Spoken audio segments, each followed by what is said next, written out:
Hello students, मैं Kamini Raria, assistant professor government law college Ajmer से। आज मैं आपको वापस एलएलबी फर्स्ट ईयर के पेपर 10 ऑल्टरनेटिव डिस्प्यूट रिजोल्यूशन इसके बारे में आगे बताऊंगी। ऑल्टरनेटिव डिस्प्यूट रिजोल्यूशन यानी कि वैकल्पिक विवाद निपटारा। इस पेपर को हम 6 पार्ट में जैसे कि हम देख रहे हैं और इसका पहला वाला पार्ट आर्बिट्रेशन वाला चल रहा है। इस पेपर में हम एक एक्ट पढ़ते हैं, the arbitration and consolidation act 1996, मध्यस्थम इम्सुला अधिनियम 1996। जो पहले पार्ट में हम आर्बिट्रेशन यानी कि मध्यस्थम की बात कर रहे हैं कि मध्यस्थम क्या है। इस पहले वाले पार्ट में अब तक हम सेक्शन 13 तक हम पढ़ चुके हैं, जिसमें हमने ये देखा कि मध्यस्थम क्या है, वो कैसे काम करता है, उसमें मध्यस्थों की संख्या किस प्रकार से होगी, पक्षकारों का क्या दायित्व होगा, पक्षकार कैसे करार करेंगे, ये सारी बात हमने अब तक देखी है। आज हम termination of the mandate of N arbitrator के बारे में बात करेंगे, यानी कि मध्यस्थ के आदेश की समाप्ति के बारे में कि कब उसके द्वारा दिए गया आदेश समाप्त हो सकेगा। सेक्शन 14 इस बारे में व्यवस्था करता है और सेक्शन 14 कहता है फेलियर और इम्पॉसिबिलिटी टू एक्ट, यानी कि कार्य करने में असफलता या असंभवता। ये सेक्शन ये कह रहा है, सेक्शन 14 यहाँ भी ये कह रहा है कि जब पक्षकारों ने मध्यस्थ को अपॉइंट किया था, मध्यस्थ को नियुक्त किया था और मध्यस्थ अपना कार्य कर रहा था, इस बीच में पिछले सेक्शंस में जैसे हमने देखा कि मध्यस्थ की जब नियुक्ति हो गई और बाद में अगर पक्षकारों को मध्यस्थ की नियुक्ति के संबंध में किसी तरह की कोई बात पता चलती है नियुक्ति के बाद, तो वो ऐसे नियुक्ति को चुनौती दे सकते हैं, चैलेंज कर सकते हैं उसके अपॉइंटमेंट को। और वो अपॉइंटमेंट को चैलेंज करने का प्रोसीजर क्या होगा या ग्राउंड क्या होंगे वो हम देख चुके हैं।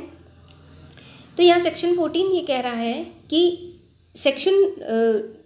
14 में कार्य करने में असफलता असंभवता, यानी कि जिस मध्यस्थ को पक्षकारों ने अपने विवादों को हल करने निपटाने के लिए अपॉइंट किया था,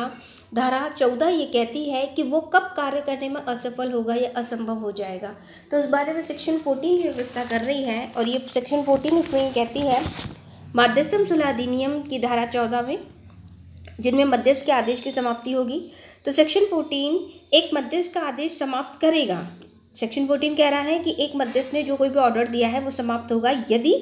अनुचित विलंब के बिना अपने कामों को करने, यानी कि अपने कार्यों को या कृत्यों को करने या दूसरे कारणों की वजह से कार्य करने में विधिक रूप से यानी कि डिजूरी या वस्तुतः यानी कि डिफैक्टो असफल हो जाता है, यानी कि बिना किसी कारण के अनुचित विलंब के बेकार में उसमें देरी कर रहा है, अनुचित हो रही है, अनुचित विलंब है, देर हो रही है, वो अपने कामों को करने में या दूसरे किसी कारण से कार्य करने में, जो कि डिफैक्टो भी हो सकता है, डिजूरी भी हो सकता है, विदिता या वस्तुतः तथ्य इस प्रकार के बन रहे हैं या विदिता इस तरह की का कोई कार्य हो रहा है कि वो अपने काम को करने में असफल हो रहा है, या वह अपने आदेश की समाप्ति पर पक्षकारों के साथ सहमत हो जाता है या अपने पद से हट जाता है, या फिर अगर जो पहले की सेक्शन में मैंने आपको बताया अभी भी कि वो अगर उसकी नियुक्ति को चुनौती दी गई और उसके आधार पर अगर वो अपने पद से हटता है या हटा दिया जाता है या स्वयं भी हटता है, तो उसके पहले उसने जो कोई भी कार्य किया है या आदेश जो दिया है उसकी समाप्ति पक्षकारों की सहमति से हो जाएगी, क्योंकि जब उसको हटा दिया गया है तो उसके ने जो कोई भी पहले प्रीवियस में जो कोई भी आदेश दिए थे पक्षकारों की यानी कि पार्टीज की खुद की कंसर्न से, पक्षकारों की आपसी सहमति से उसके आदेश को समाप्त कर दिया जाएगा। तो ये धारा 14 में ये भी बात कही गई है कि उन संवैधानिक आधारों का उल्लेख किया गया है जिनके आधार पर किसी मध्यस्थ का आदेश समाप्त हो जाएगा, यानी कि इसके अंदर कॉन्स्टिट्यूशनली कुछ ऐसे ग्राउंड्स दे रखे हैं जिसके आधार पर भी किसी मध्यस्थ का आदेश समाप्त हो जाएगा। सीधी बात यहाँ पर यह है कि सेक्शन 14 यहाँ पे ये कह रहा है कि आदेश की समाप्ति तो स्वतः ही वैसे हो जाएगी जबकि मध्यस्थ को हटा दिया जाता है, वो अपने पद से हट जाता है या किसी ऐसा ग्राउंड हो जाता है कि वो अब अपने पद पर नहीं है, तो उसके द्वारा दिए गए आदेश समाप्त होंगे। फिर यदि मध्यस्थ किसी तरह विदित या तथ्यतः अपने कार्यों को करने में असमर्थ हो जाता है, यानी कि डिजूरी तरीके से विधिक तौर पर नहीं कर पा रहा है या डिफैक्टो तौर पर नहीं कर पा रहा है, असमर्थ हो रहा है, या किसी अन्य कारणवश या अत्यधिक विलंब डिले बिना किसी कारण के हो रहा है और कार्य में असफल रहता है तो भी उसको उसके आदेश की समाप्त कर दिया जाएगा। अर्थात यदि कोई मध्यस्थ अपनी बीमारी या पागलपन या किसी अन्य विधिक असमर्थता यानी कि लीगल डिसेबिलिटी के कारण भी मध्यस्थ के रूप में कार्य करने में असमर्थ हो गया, इनकम्पेटेंट हो गया है, तो ऐसी परिस्थिति में उसका मध्यस्थ के रूप में अधिकार समाप्त हो जाता है, यानी कि वो बिल्कुल ही खत्म हो जाएगा उस स्थिति में। जबकि जिस मध्यस्थ को अपॉइंट किया गया था वो मध्यस्थ अब इस स्थिति में नहीं रहा है कि वो मध्यस्थ को जिस कार्रवाई के लिए, जिन विवादों को निपटाने के लिए उसको अपॉइंट किया गया था, वो कार्य अब नहीं कर पा रहा है, वो पागल हो गया है या इस तरह की कोई उसकी बीमारी हो गई है जो लीगल तौर पर वो डिसेबिलिटी दर्शाई गई है, इनकम्पेटेंट हो गया, असमर्थ हो गया है और वो मध्यस्थ के रूप में वो काम नहीं कर रहा है, तो उसका अधिकार भी समाप्त हो जाएगा और उसके द्वारा दिए गए आदेश भी समाप्त हो जाएंगे। इसमें मैं आपको एक दिल्ली उच्च न्यायालय का केस बताती हूँ जिसमें कालीचरण वर्मा वर्सेस उत्तर प्रदेश के मामले में कहा कि यदि कोई मध्यस्थ कार्रवाई के संचालन में सभी युक्त प्रयासों का प्रयोग करने में असफल रहता है तो उसकी अधिकारिता समाप्त हो जाती है। तो इस एक्ट में इस केस में भी सुप्रीम कोर्ट ने ये कहा, दिल्ली उच्च न्यायालय में दिल्ली हाई कोर्ट ने ये बात कही है कि अगर कोई मध्यस्थ अपने कार्य को करने में असफल है तो उसकी अधिकारिता स्वतः समाप्त हो जाएगी। इसी तरह यदि कोई मध्यस्थ अपने कार्य संपादन में अयुक्त विलंब करता है उसका आदेश भी समाप्त करने योग्य माना जाएगा, यानी कि बिना किसी कारण से वो देर लगा रहा है। एक तो जो पक्षकार हैं वो आए ही मध्यस्थ में इसीलिए हैं जिससे कि उनका तुरंत से अपने विवादों का निपटारा हो, और अगर वो बिना किसी कारण के अयुक्त कारण के विलंब कर रहा है, डिले हो रहा है, तो भी इसके आदेश को समाप्त माना जाएगा। फिर यदि मध्यस्थ अपने पद से खुद को ही अपने आप को हटा लेता है, ऊपर वाले में तो हमने देखा कि उसको पक्षकारों ने हटाया, लेकिन यहाँ पे अगर वो खुद से हट जाता है या मध्यस्थ कार्रवाई के पक्षकार उसके आदेश को समाप्त करने के लिए सहमत हो जाते हैं तो उसकी अधिकारिता तथा उसके आदेश समाप्त हो जाते हैं। जो अपने आप को पद से हटा लिया है तो उसके आदेश भी समाप्त हो जाएंगे, उसकी अधिकारिता भी समाप्त हो जाएगी। इसी प्रकार से मध्यस्थम सुलह अधिनियम के अंतर्गत आदेश की समाप्ति के बारे में इसमें ये व्यवस्था की गई है सेक्शन 14 के सब क्लॉज 1 और 2 में कि मध्यस्थ के आदेश की समाप्ति एक तो वो स्वयं अपने आप को पद से हटा ले या पक्षकारों के द्वारा हटा ले, और वो किसी भी तरीके से डिजूरी या डिफैक्टो यानी कि विदिता या तथ्यतः अपने कार्य को करने में असफल हो रहा है तो उस सूरत में उसको हटा दिया जाएगा। फिर आगे हम बात कर रहे हैं सेक्शन 15 की, धारा 15 में section 15 termination of mandate and substitution of arbitrator. यहाँ पे सेक्शन 15 कहता है आदेश की समाप्ति और मध्यस्थ का प्रतिस्थापन। हमने सेक्शन 14 में देखा कि वो कब किस तरीके से आदेश की समाप्ति होगी। सेक्शन 15 कह रहा है कि अगर आदेश की समाप्ति होती है तो किन ग्राउंड पर, किस प्रकार से, और फिर उसके स्थान पर दूसरा आर्बिट्रेटर किस प्रकार से आएगा। तो यहाँ पे सेक्शन 15 में बात कही गई है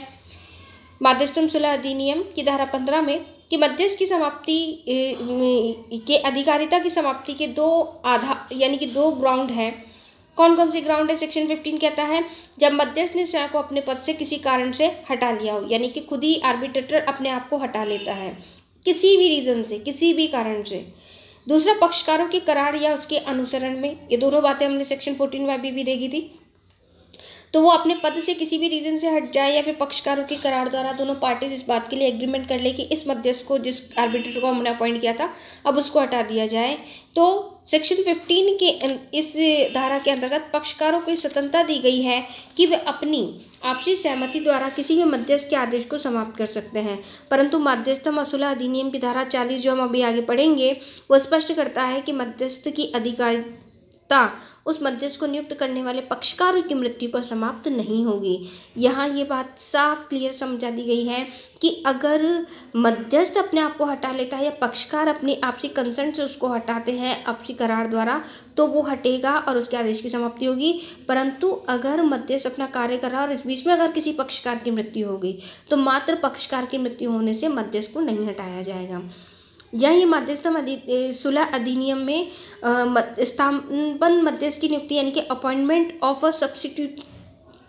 आर्बिट्रेटर की जो बात कही गई है वो सेक्शन 15 में ही कही गई है, और ये कहती है कि एक मध्यस्थ की अधिकारिता समाप्त हो गई,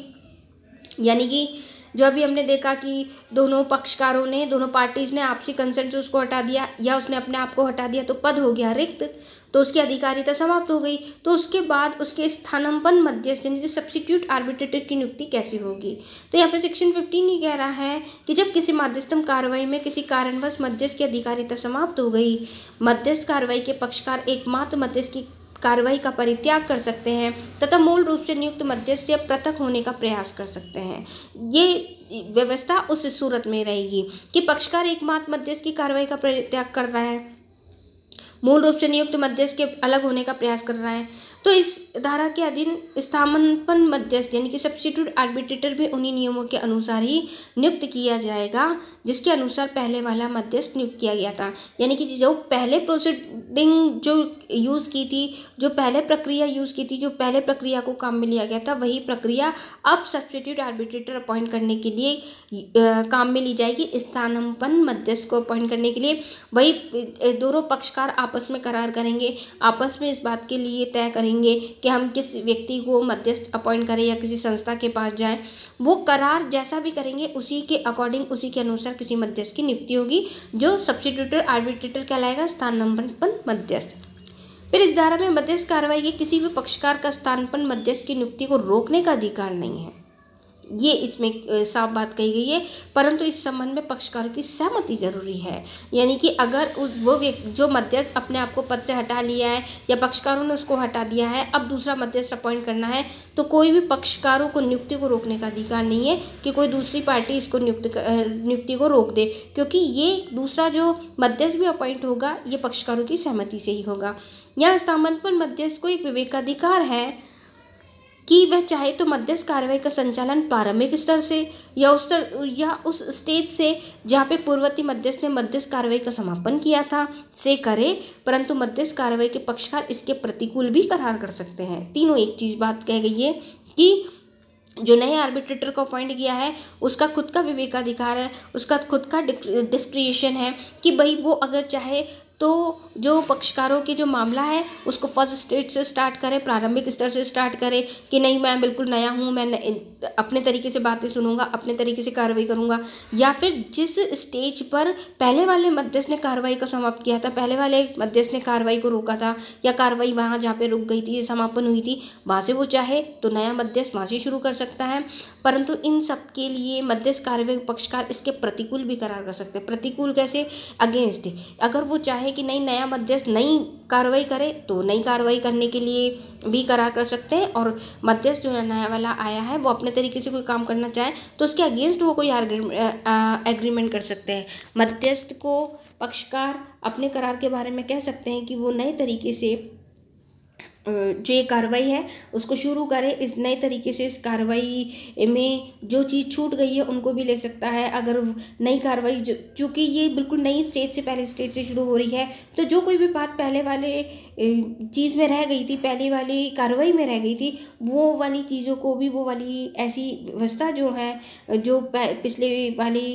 कार्रवाई के बीच में नहीं हो पाई थी, वो व्यवस्था अच्छे से कर ले, और फिर